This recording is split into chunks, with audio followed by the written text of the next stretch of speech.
Dream 11 का नया point system 2025 बल्लेबाजों का नहीं, अब गेंदबाजों का चलेगा सिक्का। जाने कैसे बनाएं अब विनिंग टीम। ड्रीम 11 ने एक बार फिर अपने पॉइंट सिस्टम में बदलाव किया है और यह खबर हर फैंटेसी क्रिकेट प्रेमी के लिए बड़ी है। अगर आप इस अपडेट को नज़रअंदाज करते हैं तो आपकी मेहनत से बनाई गई फैंटेसी टीम शायद टॉप रैंक से दूर रह जाए। लेकिन चिंता ना करें, इस पोस्ट में हम ड्रीम 11 के नए पॉइंट सिस्टम को आसान और विस्तृत तरीके से समझाएंगे। हम यह भी बताएंगे कि इस बदलाव से किसे फ़ायदा होगा, किसे नुकसान और अपनी फैंटेसी टीम को अब कैसे तैयार करना चाहिए। ड्रीम 11 पॉइंट सिस्टम में क्या बदला। पिछले कुछ समय से ड्रीम 11 का पॉइंट सिस्टम बल्लेबाजों के पक्ष में ज़्यादा झुका हुआ था, लेकिन नए अपडेट ने गेंदबाजों को भी मैदान में मजबूत वापसी दी है। आइए पहले समझते हैं कि पुराने सिस्टम में क्या कमी थी और नए सिस्टम में क्या सुधार हुआ है। पुराने सिस्टम की खामियां। पिछले पॉइंट सिस्टम में बल्लेबाजों को इतना फ़ायदा दिया गया था कि गेंदबाजों को चुनना जोखिम भरा हो गया था। उदाहरण के लिए बल्लेबाजों का दबदबा। अगर कोई बल्लेबाज 30 रन बना लेता है तो वह आसानी से 60 से 70 पॉइंट्स दे देता। गेंदबाजों की मुश्किल। एक गेंदबाज को विकेट लेने पर सिर्फ 25 पॉइंट मिलते थे। अगर वह बोल्ड या एलबीडब्ल्यू जैसे डिसमिसल करता तो 8 पॉइंट्स का बोनस मिलता। फिर भी कुल मिलाकर पॉइंट्स बल्लेबाजों को कम ही रहते। एनालिसिस का नुकसान। अगर आपका एनालिसिस कहता है कि ये गेंदबाजी पिच है और गेंदबाजों को चुनना चाहिए, लेकिन पॉइंट सिस्टम की वजह से आप बल्लेबाजों को चुनने के लिए मजबूर हो जाते थे।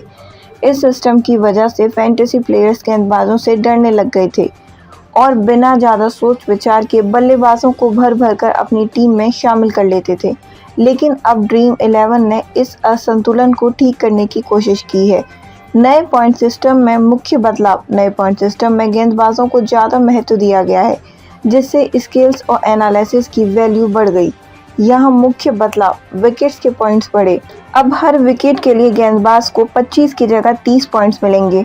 बोल्ड और एलबीडब्ल्यू का बोनस। अगर विकेट बोल्ड या एलबीडब्ल्यू से मिलता है तो गेंदबाज को 38 पॉइंट 30 + 8 बोनस मिलेंगे। डॉट बॉल का फ़ायदा। अगर गेंदबाज 4 से 6 डॉट बॉल फेंकता है तो वह आसानी से 45 से 50 पॉइंट्स तक पहुंच सकता है, जो अब बल्लेबाजों के 40 रन बनाने की बराबर है। तुलना तालिका। पुराना बनाम नया पॉइंट सिस्टम। पुराना सिस्टम पॉइंट्स, नया सिस्टम पॉइंट्स। सामान्य wicket 25-30। Bowled LBW wicket 33, 25 + 8 bonus 38, 30 + 8 bonus. 2 wicket + 5-6 dot ball 60 से 65, 64 से 85।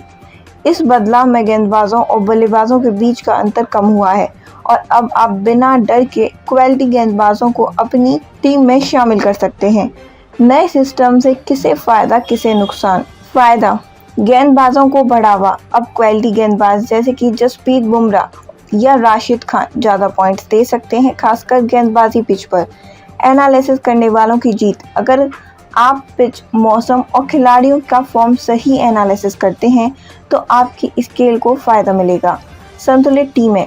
अब टीमें बल्लेबाजों पर निर्भर नहीं रहेंगी। गेंदबाजों को चुनने का आत्मविश्वास बढ़ेगा। नुकसान।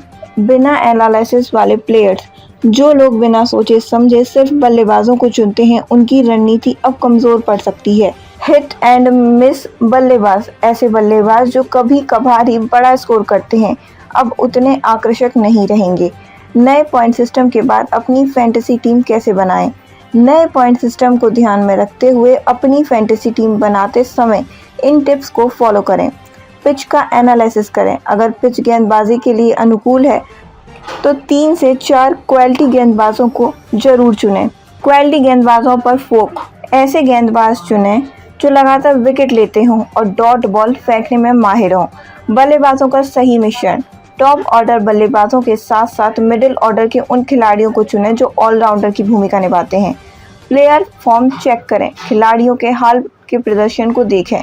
कप्तान और उप कप्तान का चयन। अब गेंदबाजों को भी कप्तान या उप कप्तान बनाने पर विचार करें, खासकर अगर आपका एनालिसिस गेंदबाजी पिच की ओर इशारा करता है। क्यों बढ़ी एनालिसिस की वैल्यू। पुराने सिस्टम में बिना एनालिसिस के भी बल्लेबाजों के दम पर रैंकिंग में आगे निकला जा सकता था, लेकिन अब स्किल्स और रिसर्च का महत्व बढ़ गया है। यहाँ कुछ कारण हैं। गेंदबाजों का आत्मविश्वास। अब आप बिना डर के गेंदबाजों को चुन सकते हैं क्योंकि उनके पॉइंट्स बल्लेबाजों के करीब पहुंच गए हैं। संतुलित रणनीति। अब आपको बल्लेबाजों और गेंदबाजों का सही बैलेंस बनाना होगा, जिसके लिए गहरा एनालिसिस ज़रूरी है। कम लक, ज़्यादा स्किल्स। पहले लक के दम पर एक बल्लेबाज बड़ा स्कोर करके गेम चेंज कर देता था, लेकिन अब स्किल्स और रणनीति ज़्यादा मायने रखती है। क्या ड्रीम 11 का यह बदलाव सही है? ड्रीम 11 का यह अपडेट फैंटेसी क्रिकेट को और भी ज़्यादा रोमांचक और स्केल बेस्ड बना रहा है। गेंदबाजों को ज़्यादा महत्व देकर ड्रीम 11 ने यह सुनिश्चित किया है कि प्लेयर्स अपनी रणनीति को और गंभीरता से लें। हालांकि कुछ प्लेयर्स को लग सकता है कि बल्लेबाजों का दबदबा अभी भी पूरी तरह से खत्म नहीं हुआ है, लेकिन कुल मिलाकर यह बदलाव गेम को ज़्यादा संतुलित और निष्पक्ष बनाता है।